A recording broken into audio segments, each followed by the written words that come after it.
What's going on, guys?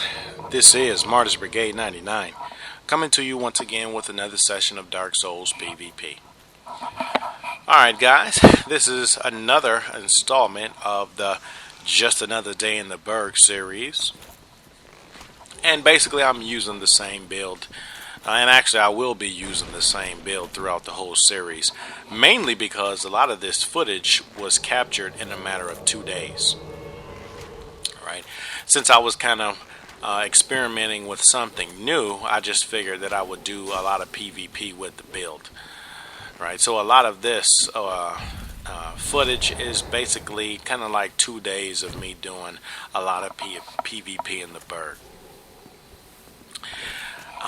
Now, to the extent that you guys are kind of not familiar and, didn't watch part 1 of this series, my build basically consists of the Silver Knight Spear. I still haven't really decided what my second right-hand weapon will be, but it would be somewhere, I don't know, it would be either a rapier, the falcon, which I'm really looking at using, or the Balder swag sword. Right, I'm going to be using the composite bow, and I'm going to be using the buckler. Right, and mainly because how many people really use bucklers? Not really, right? Not really many people. I haven't really ran across that many people. Now I may see people who may use it every now and then, but do you really see a lot of do you really see heavy usage of small shields? No, not at least in my personal experiences. Now, I think the only small shield that is kind of used a lot is perhaps the heater shield. But other than the heater shield, you don't really see people using the small shields. Like the red and white shield, the target, the buckler, and some of these others. Alright, so I'm kind of making it a point to use some pieces of equipment that I wouldn't ordinarily use. And this is what I've been talking about with regard to build creation imagination. Right? Because in most cases you just really see the same old thing. Because as a matter of fact, even when you're kind of checking out this particular series, just take notice how many giant sets you may see, or how many Havel sets you may see. Mainly the chest pieces, the torso piece. Notice how many ridiculous katanas you will see. In most cases throughout this, multi-part series, you will see tons of katanas, tons of giant sets, tons of Havel sets. And I just really think that a lot of people suffer from a failure of the imagination. Right? But it is what it is, right? That's kind of something I'm kind of hung up on. That's a pretty good use of the poison. My own tactic has backfired on me. Alright, but it is what it is. You win some, you lose some. Now, with regard to my armor, I don't think I really talked about that.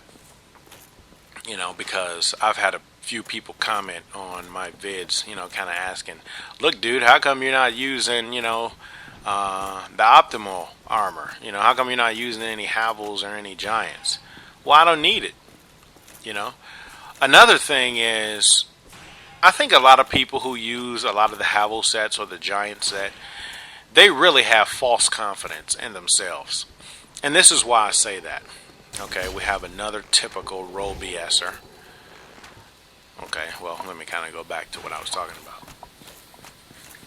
A lot of these people with these full giant sets or the Havel set, they really have false confidence. Right? In other words, they pride themselves after being able to tank a whole bunch of hits and then effectively engage you. Right? And then in most cases they will kind of, pat themselves on the back on how much of a hotshot player they are. Well, guess what, dude? I mean, if you have 99 poise or anything over 77, I mean, are you really doing anything by being able to tank hits? You know what I'm saying? Like, you may have somebody who's hitting you with a myriad of attacks and you can just blow right past it and, either BS or do whatever kind of technique you're used to doing. In my personal opinion, that's false confidence. And you're really not learning how to avoid. You're not really learning how to do anything because you rely heavily on poise that in most cases is upwards of, 77. Me, on the other hand, I like to stick with 53, right? Because in my personal opinion, it kind of puts you right in the middle, right? Now, whereas you can tank some of the katana hits, some of the spear attacks and whatnot, you still can get stunned, because I still get stunned, especially with that ridiculous Chaos Blade and some of these others. You can also get stunned by some of the great swords, if they kind of keep hitting you with it. And you definitely could still get stunned with those ultra great swords and, great axes and ultra great axes. So it kind of keeps you on your toes. In other words, you're in a situation to where you can tank some of the smaller weapons, but at the same time, you still have to avoid attacks because you cannot tank, Black Knight Great Axe attacks, Great Sword attacks, and some of those other huge weapon attacks.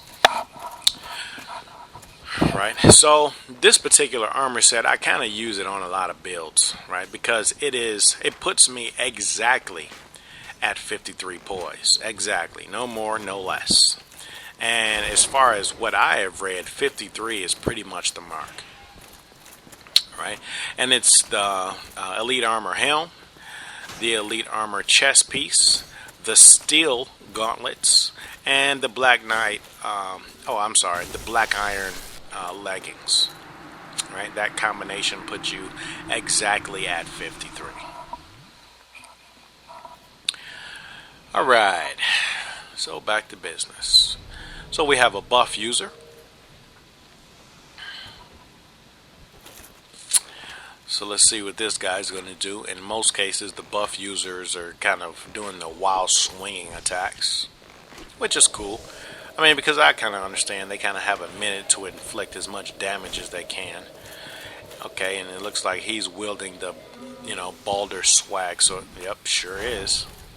Alright, so I really have to pay attention to his thrusting attacks, because that is pretty much the bread and butter of the Balder. I mean, granted it's quick, it kind of inflicts decent damage, but most of the damage comes from the R2 thrust attack. Because it definitely doesn't come from, the critical attacks. That's one reason why I kind of prefer the Rapier or the Falcon over the Balder Swag Sword. Because when I do use it, case in point, if I have 40 dexterity, right, and I'm using the Balder and I do a backstab, the backstab is only going to inflict like 500 damage. Maybe just over, maybe 550 or something. And the riposte damage, I mean, is relatively low when you compare it to maybe a Bastard Sword or something else. As a matter of fact, I think it's even lower than some of the katanas. So it's pretty ridiculous in my personal opinion. And I think the only good thing about the Swag Sword is the R2 attack. Alright, so I don't know. I think I just need to go down in the catacombs and farm one of those high-speed Falcons, and I think I'm going to use that, right? Because as I talked about before, there are a few techniques that I kind of want to get proficient in with regard to this build, and that is the bait and switch, right? And with regard to the Falcon, that bait and switch would come in three forms. The first form would be, you kind of picking off with the bows and arrows. You notice a person charging in for a swing, but, you quickly switch and hit them with the parry. Okay, that's one bait and switch. The second bait and switch would be when, someone's trying to come in and while you're trying to hit them with the bows, they kind of try to hit you with a lock BS. In that situation, you would just kind of pull back on your joystick, counter circle them, and BS them in return. The third bait and switch, which I haven't really seen, but I'm going to try, is when, you know, you kind of see them coming, and then you quickly pull out and two-hand your high-speed Falcon, and I mean, you just get to chopping like you don't know what, right? So this is why I'm really thinking that I'm probably going to use the Falcon. So we'll see. I'm going to go down there and farm, go ahead and ascend it to plus 15, and we'll kind of see what we can do with it. Right. And, you know, you probably won't see any of that high-speed Falcon action in this particular series because I already have all the material uploaded. I just, at this point, have to add commentary to it. Right. Speaking of commentary, you know, commentary can definitely be a difficult thing. Right. Especially when you upload videos as long as mine. Because, you know, excuse me, to the extent that you guys are familiar with the channel, most of my videos are at least 20 minutes, right? And with those being 20 minutes, you really have to figure out what to talk about. And that can definitely be a challenge because sometimes you really don't have anything in particular to talk about, one. Or number two, you really don't want to find yourself talking about the same thing in every single video. Right. So a lot of times, this is why, you know, because I've kind of had somebody ask me, like, hey, dude, why do you only upload once a week? Well, guess what, dude? If I uploaded a 20-minute video every single day or 3 times a week, I would run out of things to talk about. Right. So a lot of times, a week, giving me a week, you know, it kind of gives me the opportunity to kind of sit back, think about some things, and you know, kind of, you know, go with the flow. I mean, just like right now, basically I'm freestyling. You know, I had all this material and I just really didn't know what to do with it. So I said, you know what, I'm not going to really, you know, not really talk about anything in particular. I'm just going to kind of go with the flow. Right. So, all right. And actually, he's using the high-speed Falcon. He's doing a good job of it, especially now that my vitality is next to nothing. Basically, all he has to do is breathe on me, and I'm finished. Right? Which is why him throwing those poison darts are a really good idea. And actually, his vitality is also low, though it is not as low as mine. At least it doesn't look like it. Alright, so he's kind of hitting me with the poison accumulation.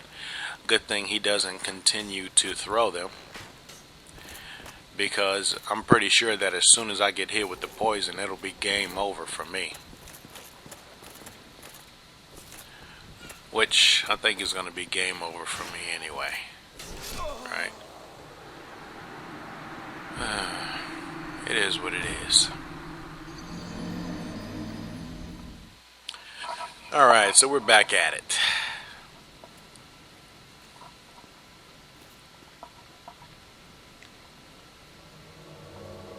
Alright, kind of excuse that. Kind of had the high-speed chats going on. Shout out to good old EABM. He's been in a few vids lately. I think he fought against 4th Sequence, I think. Either 4th Sequence or Hellraiser. Or Hellbringer or something like that. I think it's Hell something. Hell Invader, something like that. But he's on YouTube. Shout out to both of those guys. Oh, Hell Servant. That's his name. Sorry about that, dude. I didn't have your name in front of me. But I know it's one of those that he just recently had some good matches against. Alright, so he's using his Pyro build. So I really have to watch out for his great combustions and everything else. Now, I don't really have any experience playing against this person, so I don't really know. Well. Okay. It kind of went pretty quick. But as I was saying, since I never played against him, wasn't really familiar with his casting skills. You know, I run into some guys, I mean, it seems like you really have to just run around the ring because they're pretty good with the castings. Alright, so we have an ultra great sword.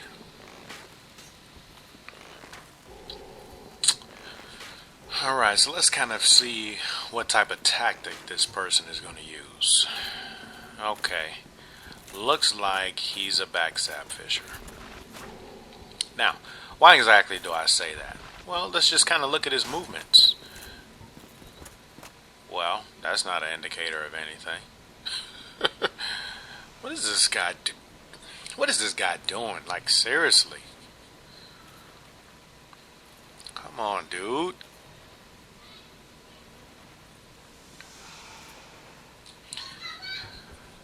Alright. So let's give him a second shot. Let's see. What kind of player is this guy? Okay. So he looks like... Yep, sure is. He's a backstab fisher. Now, one of the first steps in learning how to counter backstabs is to first be able to identify a backstab fisher when you see one. Now, why exactly do I say that this guy is a backstab fisher? Well, look at his tactics. Look at him. For the most part, once he pay attention to his body. And when you check the angles, it's kind of like he only swings once he thinks he has broken the shoulder. Right? And then obviously I don't mean literally, see, he was doing it right there. He thought he had me in position, but he didn't. And this is why I keep countering. Well, I don't keep doing it, but I did it there. Right? Because I know what he's trying to do. And this is why in this particular case, I'm trying to keep my back against the wall. Okay? But now that he has switched weapons, I can kind of pull out my arsenal. Now, this is not to say that just because he has switched weapons that his tactics will change. I just assumed that it was because, you know, that Shotel has a pretty good R2 attack and is pretty good with breaking the shields. Right, so I just assumed that now that he put away his ultra great sword that he would try a new tactic. And I was right. Alright. So yeah, we hate those type of guys in the brigade. And, I mean, I can't really say too much about it because I know when I first learned how to BS, but wasn't necessarily good with other attacks, that's basically what I shot for. Right? Because I didn't really practice on anything else. I wasn't good with the parries. I wasn't good with evading.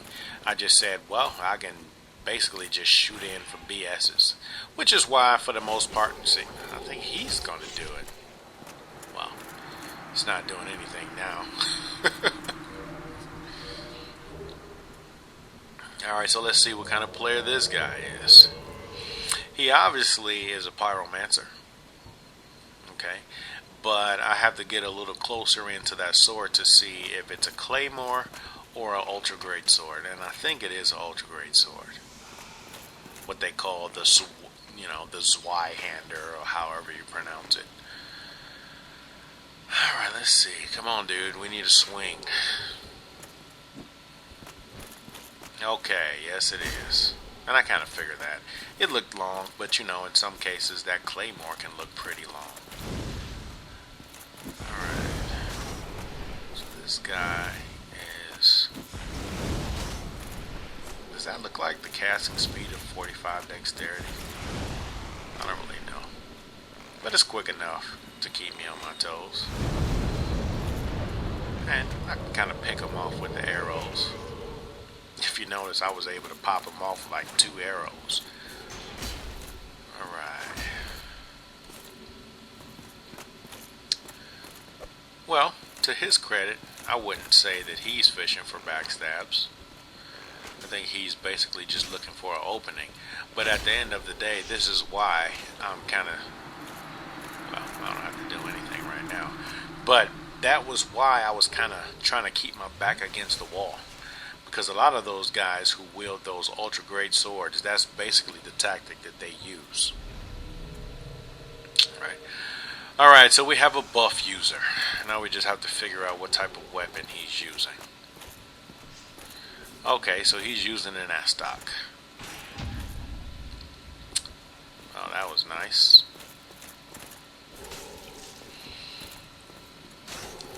Alright, so basically, since we're dealing with an S-stock user, we have to watch out for his straight thrusts. Because if you notice, he keeps doing that. Alright, so we pretty much know what to do with this guy. You know, once he kind of runs at us, just jump to the left or right. Or give him a gut punch. Alright, you could do that as well. Alright, one more ultra great sword. Let's see, can we close the deal?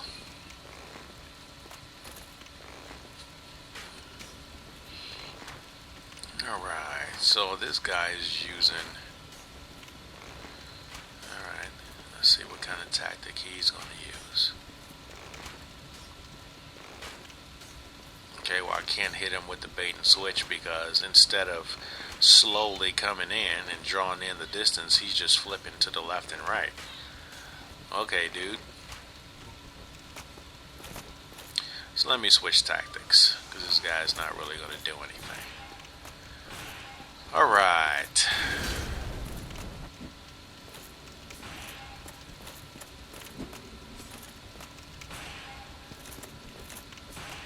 He's not really doing anything. Okay, I can't really tell if he's looking for an opportunity to BS me or what. Right, so I'll just mix up my attacks. Switch from the spear attacks to the arrows to hopefully being able to inflict poison. And actually, this guy's playing pretty reserved because he's not really doing anything. Right, he hasn't really swung his weapon that much, and all he's doing is avoiding my arrows.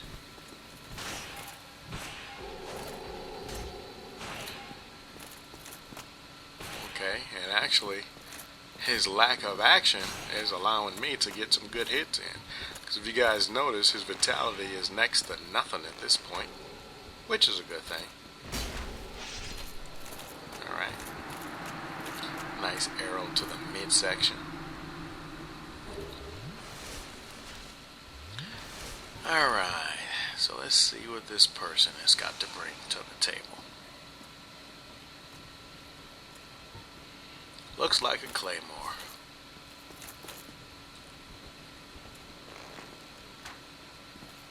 Now, although I really do not like grave lording, I think either the Burg or the kiln are two good locations to grave lord. Mainly because they're already busy areas anyway. Right, and those busy areas, I mean, they're pretty much perfect for grave lording.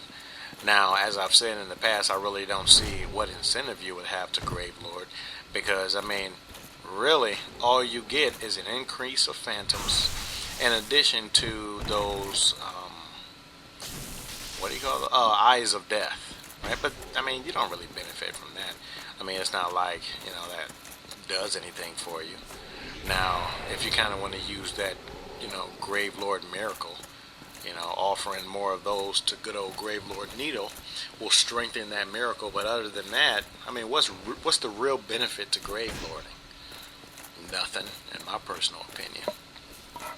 Now, we really have to be careful for his attacks because, see, he's got the high speed red tearstone ring flaring up.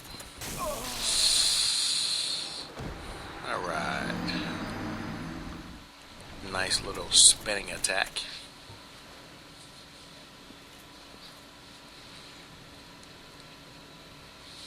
So let's see what we got going on.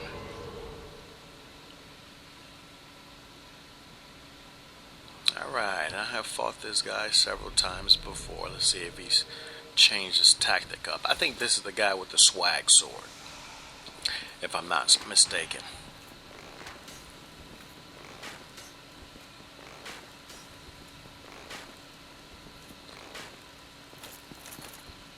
Alright, come on, dude. Come on. And actually, one good thing about the build that I'm using, in my personal opinion, actually, I'm going to say it's not really good or bad. I think a good thing is a kind of wrong choice of words. But one thing about this build, you cannot be afraid of having some guy getting in close to you. Right? Because one thing that you will notice is sometimes in order to inflict somebody with poison. Okay, so this guy is jumping in the match. Are you serious? Are these guys like seriously gonna try to gank me? Okay, I guess the guy with the good old swag sword is pretty ticked off that I've beaten him like a half dozen times, so he has to resort to ganking. Okay, and this guy right here look like he's got the jerp build. I mean, no, well, it is like jerp, but he calls it something else. I forgot what he calls that build. What does he call that? Jarvis? I think that's Jarvis. Because if you notice, he's got the yep, looks just like Jarvis. Only a different family mask. Okay. And actually he's not using a rapier. Okay, so it looks like he's costumed like Jarvis, but not actually playing like Jarvis. And then on top of that, this guy keep popping off the miracle.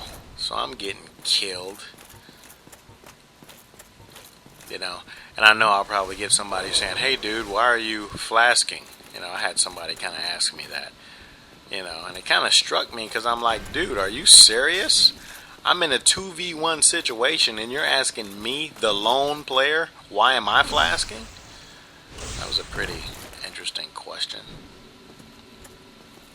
And these guys suck. You see?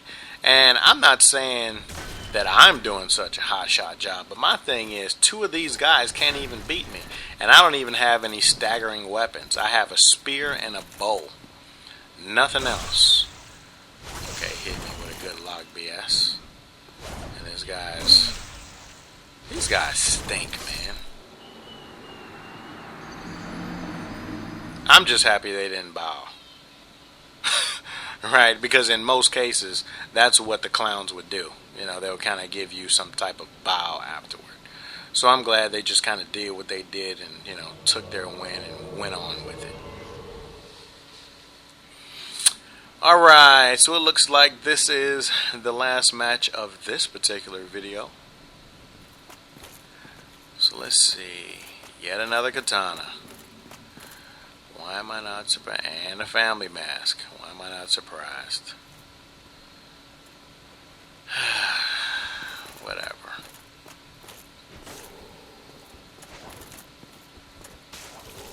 Yeah, okay. So I kind of see this guy's tactic. He's kind of doing the repeated, you know, backflip charge attack.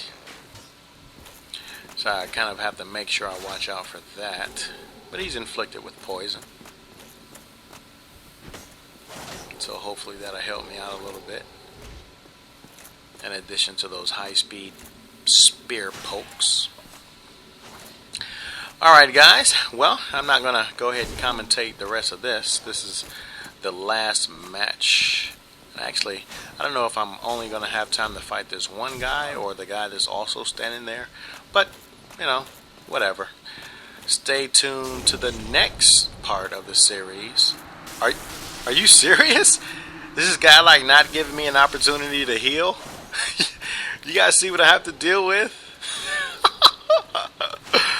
Well, it is, and he's trying to BS fish me. These guys stink, man. Desperate for a win. Alright guys, anyway, stay tuned for the next installment. Martyrs Brigade is